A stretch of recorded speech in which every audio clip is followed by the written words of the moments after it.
Good morning, everybody. Miss Johns here. We are on day 4 now of our writing informational piece. So today I'm going to be modeling for you how to write your first middle. All right. So the first thing I'm going to do is go over my plan very quickly because we always go back to our plan when we write. Okay. And I'm going to kind of go over my 2 middles really quick just to make sure we're familiar with the topic before I start writing. So if you remember, Miss Johns chose to write about snowy owls. That's something I'm really interested in and I did a lot of research on. So I've already done my research. My plan is complete. Okay, so let's take a look at my middles. All right. So my first middle is going to be all about the characteristics of snowy owls. That's a big idea that I can give a lot of information about. So I chose that to be the main idea of my whole middle. Now, my second middle is going to be all about behavior of snowy owls. It's another big idea that I can give a lot of information about, okay? So, within my middle, I had to make sure I had evidence. And since I did research on my topic, I have sources that I cited, okay? And I also had to have my original thought, okay? So I'm going to make a Harry Potter comparison, all right? So, now that we've gone over my plan a little bit, my beginning is finished, I'm going to start modeling for you how to write your first middle, okay? Now, my beginning's going to be in blue, and today I'm going to write my first middle in green so you can tell the difference, all right? Here we go. My whole first middle is all about characteristics, so the first sentence of my middle should really tell what the whole middle is about, okay? So before I start, I'm going to skip a line and I'm going to indent. Okay. Snowy owls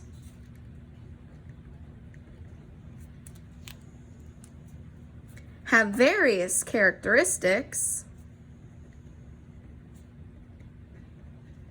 Various means many. Have various characteristics that set them apart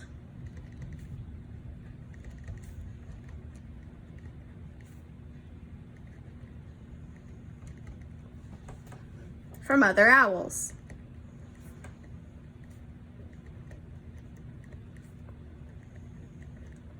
Okay, so that first sentence tells what my whole middle is going to be about. I even use the word characteristics in that first sentence, which is what my whole middle is about, according to my plan. All right, let's keep going.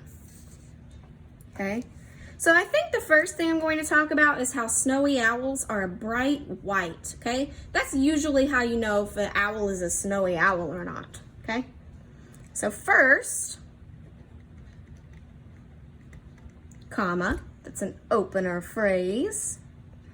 First, snowy owls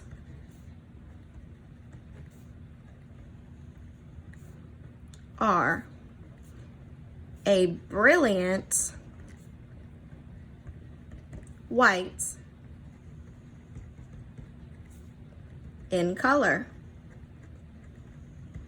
Now, I'm not going to stop there. I'm going to tell a little bit about why they are white in color. They are white to help them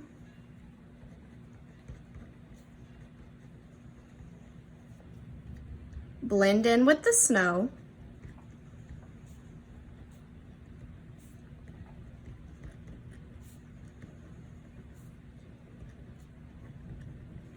since they live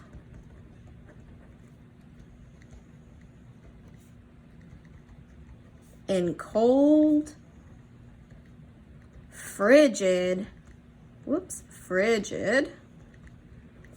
habitats. Frigid is another word that means very cold. Since they live in cold, frigid habitats, okay? Now I'm going to go back to my plan because I think I need to cite a source now, okay? It is pretty much common knowledge that they're white to blend in with the snow, so I don't really need to cite my source there. However, I did learn that male snowy owls are usually brighter white than the females. The females are usually darker, and that came from source number 1, okay? And source number 1 is National Geographic. So watch how I cite my source. However, according to National Geographic, according to, that's how you cite your source. It's one way. However, according to National Geographic, comma, female snowy owls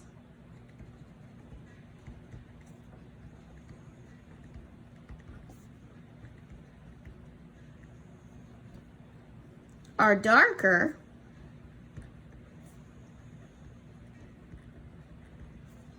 than male snowy owls.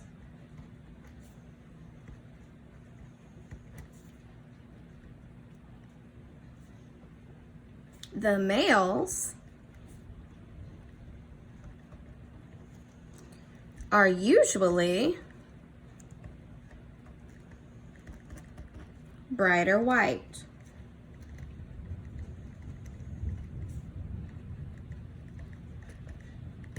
Okay, so there we go. I cited my source. So let's go back to my plan.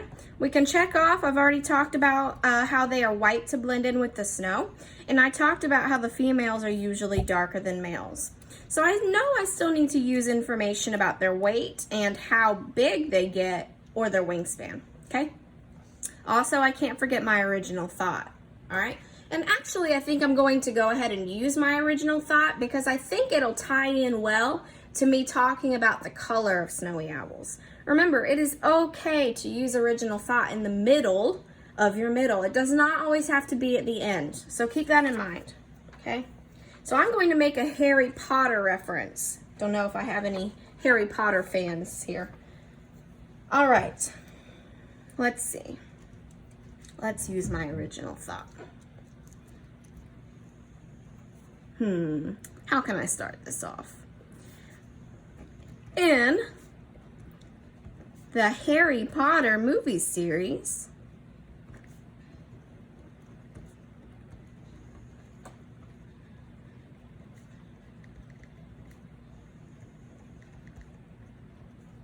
comma, another opener phrase. In the Harry Potter movie series, Harry owns a bright white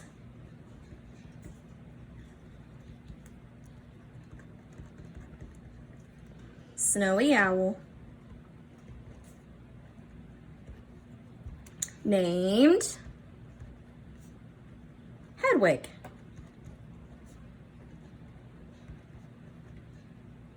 Okay. Hedwig was a beautiful. Notice I'm not stopping at just saying Harry owns a bright white snowy owl named Hedwig. Now I'm going to tell you a little bit more about Hedwig to help make a connection with the reader. Okay. Hedwig was a beautiful, ruffled creature designed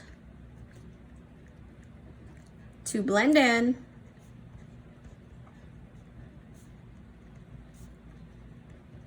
with the ice and snow.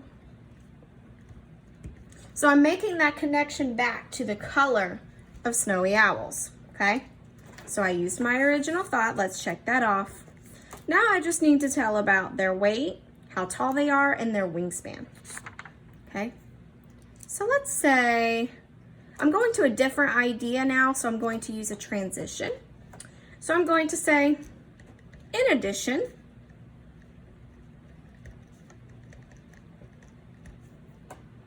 In addition,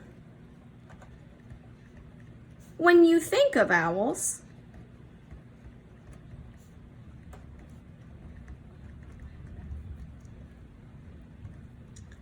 you may not think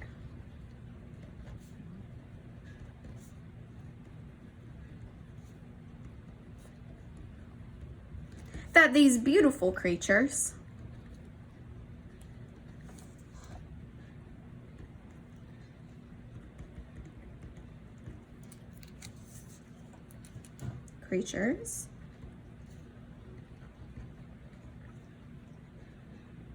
could grow to be very large.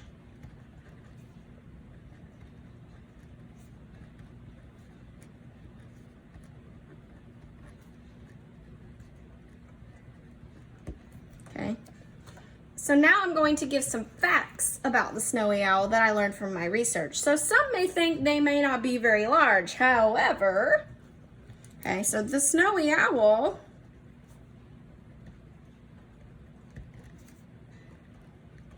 comma, however, that's an interruptive phrase. The snowy owl, however, can grow to be, let's look back at my plan, 21 to 26 inches tall. Can grow to be 21 to 26 inches tall.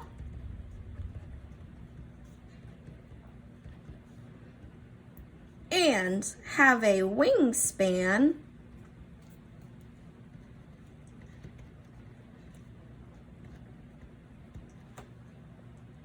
of over 5 feet.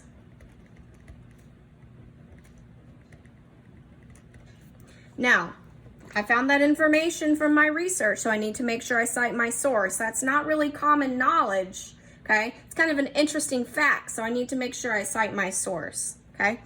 And that came from source number 2, which came from the Owl Research Institute. So I need to make sure I cite my source, comma, according to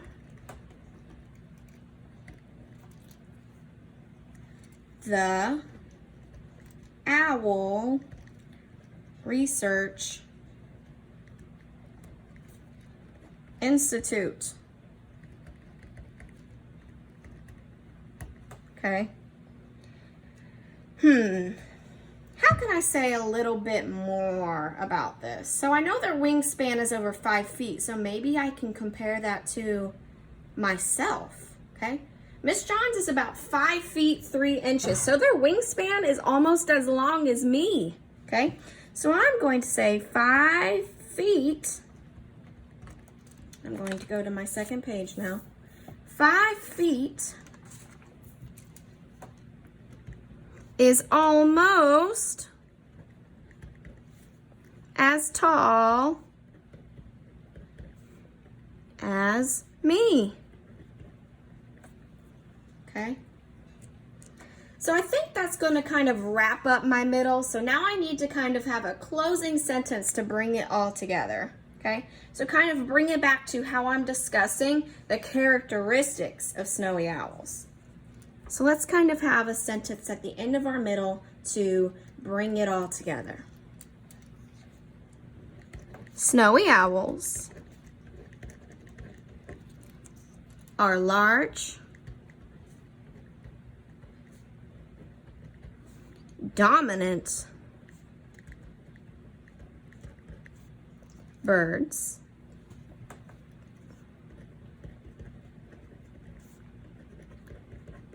with remarkable, okay, and let's bring it back to what the whole middle's about, which is characteristics. They are large, dominant birds with remarkable characteristics.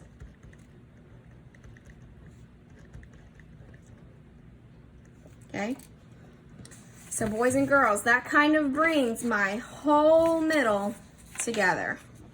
All right, so there it is. Let's read it, the whole thing out loud one time to see how it all flows together. Snowy owls have various characteristics that set them apart from other owls. First, snowy owls are a brilliant white in color. They are white to help them blend in with the snow since they live in cold, frigid habitats. However, according to National Geographic, female snowy owls are darker than male snowy owls. The males are usually brighter white.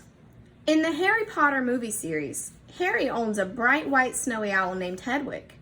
Hedwig was a beautiful, ruffled creature designed to blend in with the ice and snow.